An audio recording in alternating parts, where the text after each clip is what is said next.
নমস্কার বন্ধুরা, welcome back to live আড্ডা ফুটবল। তো বন্ধুরা, আরও একটা নতুন ভিডিওতে তোমাদের সকলকে স্বাগত জানাই। তো বন্ধুরা, ভিডিওটা শুরু করার আগে তোমাদের কাছে একটাই অনুরোধ, সেটা হচ্ছে যে আমাদের এই চ্যানেলে যারা প্রথমবার তারাই কিন্তু অবশ্যই আমাদের এই চ্যানেলটাকে সাবস্ক্রাইব করে পাশে থাকা বেল আইকনটি অল করে রাখবে, যাতে সবার প্রথমে এরকম খেলার আপডেট তোমাদের কাছে পৌঁছে যায়। তো বন্ধুরা, এই ভিডিওতে তোমার কাছে মাত্র আমি 100 লাইকের আশা রাখছি। তো বন্ধুরা, যারা এখনও পর্যন্ত আমার এই চ্যানেলটা জয়েন হওনি তারা কিন্তু অবশ্যই জয়েন হয়ে যাও, কারণ শুধুমাত্র 29 টাকার মেম্বারশিপে তোমরা পেয়ে যাচ্ছ সারা মাসের পুরোপুরি অ্যাক্সেস লিগস খবর, যেটা কিন্তু সবার প্রথমে যারা মেম্বার তাদেরকে দেওয়া হবে। কিছু পার্সোনাল কথাও হবে মেম্বারদের সাথে। তো যারা এখনও জয়েন হওনি তারা কিন্তু অবশ্যই ইউটিউবে ভিডিও আসার সবার আগে কিন্তু খবর তোমরা পেয়ে যাবে মেম্বারশিপে। তো যারা এখনও জয়েন হওনি তারা কিন্তু অবশ্যই জয়েন হয়ে যাও। তো বন্ধুরা, আজকে বিশেষ কিছু খবর তোমাদের সঙ্গে শেয়ার করার আছে, তো তোমরা ভিডিওটা একটু স্কিপ না করে পুরো দেখতে থাকো, নাহলে কিন্তু তোমরা কিছুই বুঝতে পারবে না। তো আমি দেখছি অনেকে ভিডিও দেখছে কিন্তু কেউ সাবস্ক্রাইব করছে না। তো তাদের কাছে একটাই অনুরোধ, যারা যারা ভিডিও দেখছেন তারা কিন্তু একটা করে সাবস্ক্রাইব করে দিয়ে।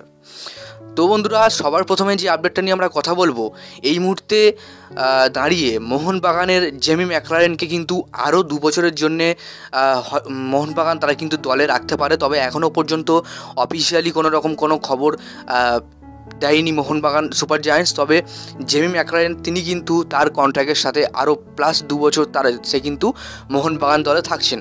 তো এই নিয়ে কার কেরাম মতামত তোমরা অবশ্যই কমেন্ট বক্সে জানাও, যে জেমি আরও যদি 2 বছর মোহনবাগান থাকে তাহলে কি মোহনবাগানের কোনো উন্নতি হবে? তোমরা কিন্তু অবশ্যই কমেন্টে জানাতে ভুলো না।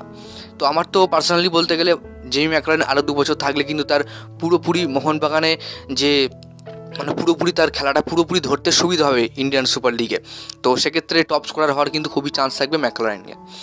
তো এরপর তোমাদের যে আপডেটটা দেবো, মোহনবাগান তারা কিন্তু একটা তরুণ প্লেয়ারকে সই করার জন্যে তারা কিন্তু খুঁজছে, এবং সেটা কিন্তু হায়দ্রাবাদ থেকে। তো হায়দ্রাবাদ থেকে কোন প্লেয়ারটা তারা নেবে এটা কিন্তু এখনও জানা যায়নি। তবে এইটুকু খবর পাওয়া যাচ্ছে তারা কিন্তু ইন্ডিয়ান প্লেয়ারকে হায়দ্রাবাদ থেকে নেবে। তবে হায়দ্রাবাদ থেকে কোন প্লেয়ারকে তারা নিতে পারে তোমরা কিন্তু অবশ্যই কমেন্ট বক্সে জানিয়ে দাও, কারণ এখনও পর্যন্ত নাম জানা যায়নি। নাম জানা গেলে কিন্তু সবার প্রথমে তোমার সঙ্গে আমি শেয়ার করে দেবো।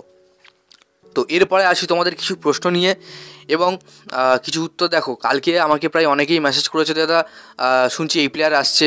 তো হ্যাঁ, থাম্বনেলে তোমরা যে ছবিগুলো দেখেছো সেটা কিন্তু ওই প্লেয়ারে। তো ওই প্লেয়ারকে নিয়ে কিন্তু বলার এখন নিয়ম আমার নেই, কারণ কপিরাইটের ভয়ে আমি কিন্তু বলছি না। তো দেখো, শুধুমাত্র জাস্ট ছবিটা দিয়েছি। অনেকে জানতে চেয়েছিলে যে এই প্লেয়ার আসতে পারে কি না। তো তোমরা স্কটিশ প্রিমিয়ার লিগে গিয়ে এই প্লেয়ার ছবিটা সার্চ করো, তোমরা কিন্তু পেয়ে যাবে যে এই প্লেয়ারটাকে, এর নাম কি, মার্কেট ভ্যালু কত বছরের সাথে ডিল আছে তার ক্লাবে। তো এটাই অনেকে আমাকে পাঠাচ্ছিল যে মোহনবাগান নাকি তারা সই করবে। অনেকের ভুল ধারণা হয়েছে। তো আমি কিন্তু কালকে বলেছিলাম যে আজকে ভিডিও বানিয়ে তোমাদেরকে বলে দেবো।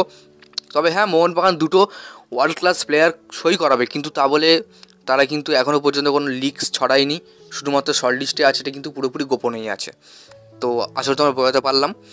তো যাই হোক বন্ধুরা, আজকের জন্য ভিডিওটা এতটাই ছিল। যদি তোমাদের ভিডিওটা একটুও ভালো লাগে অবশ্যই লাইক করে দেওয়ার মতো, এই চ্যানেলে প্রথমবারের জন্য হয়তো চ্যানেলটাকে সাবস্ক্রাইব করে পাশে থাকা বেল আইকনটি অল করে রাখো। ধন্যবাদ।